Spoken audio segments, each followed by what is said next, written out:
America ও ইসরায়েলের সঙ্গে যুদ্ধ চলছে ইরানের। রোজই উঠে আসছে নতুন নতুন আপডেট। এই প্রতিবেদনে আপনাদের আরো এক খবর দেব। বড় খবর, আমেরিকান সেনাবাহিনীর chief of staff general Randy জর্জকে হঠাৎই পদত্যাগ করতে বলা হয়েছে এবং তাকে অবিলম্বে অবসর নিতে নির্দেশ দেওয়া হয়েছে। এই নির্দেশ এসেছে প্রতিরক্ষা সচিব পিট হেগসেথের কাছ থেকে। ঘটনাটি ঘটেছে শুক্রবার, এমন এক সময় যখন আমেরিকা ইরানের সঙ্গে চলমান সংঘাতের মধ্যে রয়েছে। জেনারেল জর্জের পরিবর্তে সেনাবাহিনীর নতুন চিফ হিসেবে দায়িত্ব নিতে চলেছেন বর্তমান vice chief of staff general Christopher LaNeve. এই পরিবর্তন অত্যন্ত দ্রুত গতিতে কার্যকর করা হয়েছে, যা আমেরিকার প্রতিরক্ষা মহলে যথেষ্ট চাঞ্চল্যকর পরিস্থিতি তৈরি করেছে। তবে পেন্টাগনের পক্ষ থেকে এখনো পর্যন্ত এই সিদ্ধান্তের পেছনে কোনো নির্দিষ্ট কারণ আনুষ্ঠানিকভাবে জানানো হয়নি। যদিও বিভিন্ন সূত্রের খবর অনুযায়ী প্রতিরক্ষা সচিবের এই পদক্ষেপের মূল উদ্দেশ্য হলো সেনাবাহিনীতে এমন একজন নেতৃত্ব নিয়ে আসা, যিনি প্রেসিডেন্ট ডোনাল্ড ট্রাম্পের সামরিক ভাবনা ও পরিকল্পনাকে আরো কার্যকরভাবে বাস্তবায়ন করতে পারবেন। একটি সংবাদ মাধ্যমের প্রতিবেদনে বলা হয়েছে, যেখান থেকে জানা যাচ্ছে যে প্রতিরক্ষা দপ্তরের এক শীর্ষ কর্মকর্তা জানিয়েছেন যে পিট হেগসেথ বৃহস্পতিবারই জেনারেল জর্জের সঙ্গে যোগাযোগ করে এবং তাকে অবিলম্বে অবসর নেওয়ার জন্য বলেন। সেই সময় তিনি জানান সেনাবাহিনীতে নেতৃত্ব পরিবর্তনের সময় এসে গেছে। তবে এই সিদ্ধান্তের পেছনে সুনির্দিষ্ট কোনো কারণ তিনি জেনারেল জর্জকে জানাননি বলেই রিপোর্টে উল্লেখ করা হয়েছে। এদিকে পেন্টাগনের মুখপাত্র শন পার্নেল এক বিবৃতিতে বলেছেন, জেনারেল জর্জ এখন থেকে অবসর গ্রহণ করছেন এবং তিনি অবিলম্বে তার পদ থেকে সরে দাঁড়াচ্ছেন। তিনি আরো জানান, প্রতিরক্ষা দপ্তর জেনারেল জর্জের দীর্ঘদিনের সেবার জন্য কৃতজ্ঞ এবং তার অবসর জীবনের জন্য শুভেচ্ছা। এই ঘটনার পাশাপাশি আরো একটি খবর সামনে এসেছে। ট্রাম্প প্রশাসনের একাধিক গুরুত্বপূর্ণ পদে থাকা কর্মকর্তাদের ভবিষ্যৎ নিয়েও জল্পনা শুরু হয়েছে। জানা যাচ্ছে FBI director Kash Patel, national ইন্টেলিজেন্সের director Tulsi Gabbard, army secretary Daniel Driscoll এবং labour secretary Lori Chavez DeRemer এরাও হয়তো প্রশাসন ছাড়তে পারেন। এটি প্রতিবেদনে বলা হচ্ছে, হোয়াইট হাউসের অভ্যন্তরীণ পরিকল্পনার সঙ্গে পরিচিত কিছু সূত্র এই তথ্য দিয়েছে। তবে ঠিক কি এবং কবে এই পরিবর্তনগুলো ঘটতে পারে তা এখনো স্পষ্ট নয়। প্রেসিডেন্ট ডোনাল্ড ট্রাম্পও এখনো এই বিষয়ে চূড়ান্ত সিদ্ধান্ত নেননি বলেই জানা গেছে। প্রতিরক্ষা সচিব পিট হেগসেথ তার দায়িত্ব গ্রহণের পর থেকে প্রতিরক্ষা দপ্তরে দ্রুত পরিবর্তন আনার চেষ্টা চালিয়ে যাচ্ছেন। তিনি ইতিমধ্যে একাধিক উচ্চপদস্থ জেনারেল এবং অ্যাডমিরালকে তাদের পদ থেকে সরিয়ে দিয়েছেন।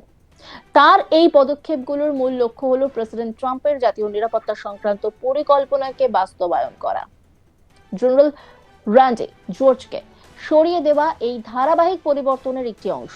গত বছর দায়িত্ব নেওয়ার পর থেকে হেগসেথ প্রায় 1 ডজনেরও বেশি শীর্ষ সামরিক কর্মকর্তাকে তাদের পদ থেকে সরিয়ে দিয়েছেন বা অবসর নিতে বাধ্য করেছেন। এর আগে গত ফেব্রুয়ারি মাসেও বড় ধরনের একটা পরিবর্তন দেখা গিয়েছিল আমেরিকার সামরিক নেতৃত্বে। সেই সময় একাধিক শীর্ষ সামরিক কর্মকর্তা তাদের পদ হারান। তাদের মধ্যে ছিলেন নৌবাহিনীর প্রধান ইউনিফর্মড অফিসার অ্যাডমিরাল লিসা ফ্রাঞ্চেট এবং বিমান বাহিনীর দ্বিতীয় সর্বোচ্চ কর্মকর্তা জেনারেল জিম সোলভে। একই সময় প্রেসিডেন্ট ট্রাম্প নিজেই জয়েন্ট চিফস অব স্টাফের তৎকালীন চেয়ারম্যান জেনারেল চার্লস সেকিউ ব্রাউনকে তার পদ থেকে সরিয়ে দেন। এই সমস্ত পরিবর্তনের ফলে পেন্টাগনের নেতৃত্বে এক ধরনের অস্থিরতা তৈরি হয়েছে। একের পর এক অভিজ্ঞ সামরিক কর্মকর্তা তাদের পদ ছাড়ছেন বা সরিয়ে দেওয়া হচ্ছে, যা নিয়ে বিশেষজ্ঞ মহলে উদ্বেগ তৈরি হয়েছে। এই প্রেক্ষাপটে জেনারেল জর্জের পদত্যাগ আরো একটি বড় ধাক্কা হিসেবে দেখা হচ্ছে। জেনারেল জর্জের ব্যক্তিগত ক্যারিয়ারের দিকে তাকালে দেখা যায় তিনি একজন অভিজ্ঞ ইনফ্যান্ট্রি অফিসার। তিনি ওয়েস্ট পয়েন্ট মিলিটারি একাডেমি স্নাতক এবং তার দীর্ঘ সামরিক জীবনে তিনি একাধিক গুরুত্বপূর্ণ যুদ্ধে অংশগ্রহণ করেছেন। প্রথম গালফ যুদ্ধে তিনি অংশগ্রহণ করেছিলেন। এছাড়াও ইরাক এবং আফগানিস্তান যুদ্ধেও তিনি গুরুত্বপূর্ণ ভূমিকা পালন করেছেন। 2023 সালে তিনি আমেরিকান সেনাবাহিনীর সর্বোচ্চ পদে নিযুক্ত হন। সাধারণত এই পদটির মেয়াদ 4 বছর হয়, তবে তার ক্ষেত্রে সেই মেয়াদ পূর্ণ হওয়ার আগেই তাকে পদ ছাড়তে হলো। এই পদে আসার আগে জেনারেল জর্জ সেনাবাহিনীর ভাইস চিফ হিসেবেও দায়িত্ব পালন করেছেন। এর পাশাপাশি তিনি তৎকালীন প্রতিরক্ষা সচিব লয়েড অস্টিনের সিনিয়র মিলিটারি অ্যাডভাইজার হিসেবেও কাজ করেছেন। 2021 থেকে 2022 তিনি অস্টিনের প্রধান সামরিক সহকারী হিসেবে কাজ করেন। সেই সময় ছিল বাইডেন প্রশাসনের আমল। এরপর ধাপে ধাপে তিনি সেনাবাহিনীর শীর্ষ নেতৃত্বে উঠে আসেন। অন্যদিকে নতুন চিফ হিসেবে যিনি দায়িত্ব নিতে চলেছেন সেই জেনারেল ক্রিস্টোফার লানেভো একজন অভিজ্ঞ সামরিক কর্মকর্তা। তিনি এর আগে দক্ষিণ কোরিয়ায় অবস্থানরত 8ম সেনাবাহিনীর নেতৃত্ব দিয়েছেন। সেখানে তিনি 1 বছরেরও কম সময় দায়িত্বে ছিলেন। এরপর তাকে প্রতিরক্ষা সচিবের শীর্ষ সামরিক সহকারী হিসেবে নির্বাচিত করা হয়। এছাড়া জেনারেল জর্জের ডেপুটি জেনারেল জেমস মিঙ্গাসো সম্প্রতি তার পদ ছেড়েছেন। তিনি 2 বছরেরও কম সময় এই পদে ছিলেন। এরপর হঠাৎ করে লেফটেন্যান্ট জেনারেল লানেভকে সেই পদে মনোনীত করা হয়। এই সমস্ত পরিবর্তন থেকে স্পষ্ট যে ট্রাম্প প্রশাসন সেনাবাহিনীর নেতৃত্বে বড় ধরনের রদবদল করতে চাইছে। বিশেষজ্ঞদের মতে এই ধরনের দ্রুত এবং ধারাবাহিক পরিবর্তন একদিকে যেমন প্রশাসনের নীতিকে দ্রুত বাস্তবায়নের সুযোগ দেয়, অন্যদিকে এটি সামরিক স্থিতিশীলতার উপর প্রভাব ফেলতে পারে। বর্তমানে আমেরিকা যখন আন্তর্জাতিক স্তরে একাধিক চ্যালেঞ্জের মুখোমুখি, বিশেষ করে ইরানের সঙ্গে উত্তেজনাপূর্ণ পরিস্থিতি, তখন এই ধরনের নেতৃত্ব পরিবর্তন কতটা কার্যকর হবে তা নিয়ে রীতিমতো প্রশ্ন উঠছে।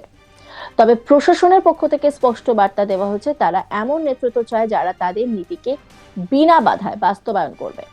এখন দেখার বিষয় নতুন নেতৃত্বের অধীনে আমেরিকান সেনাবাহিনী কিভাবে নিজেদের কার্যক্রম পরিচালনা করে এবং আন্তর্জাতিক পরিস্থিতির মোকাবেলা করে। তবে এই ঘটনা একটা প্রশ্ন বিভিন্ন মহলে উঠছে, তা হলো ট্রাম্প যখন ইরানের বিরুদ্ধে যুদ্ধে জয়ী হয়ে গিয়েছেন বলে কার্যত বারে বারে দাবি করছেন, তখন র্যান্ডি জর্জকে পদত্যাগ করতে বলা হলো কেন? তবে কি মুখে জয়ী হয়েছেন বললেও বাস্তব চিত্রটা অন্যরকম, আর সেই কারণেই তিনি র্যান্ডি জর্জের বিরুদ্ধে এই পদক্ষেপ নিলেন? এই মুহূর্তে গোটা বিশ্বের নজর রয়েছে আমেরিকান প্রতিরক্ষা দপ্তরের এই পরিবর্তনের দিকে, কারণ এই সিদ্ধান্ত শুধু আমেরিকা অভ্যন্তরীণ বিষয় নয়, বরং এর প্রভাব পড়তে পারে আন্তর্জাতিক রাজনীতি এবং সামরিক সমীকরণের উপরও।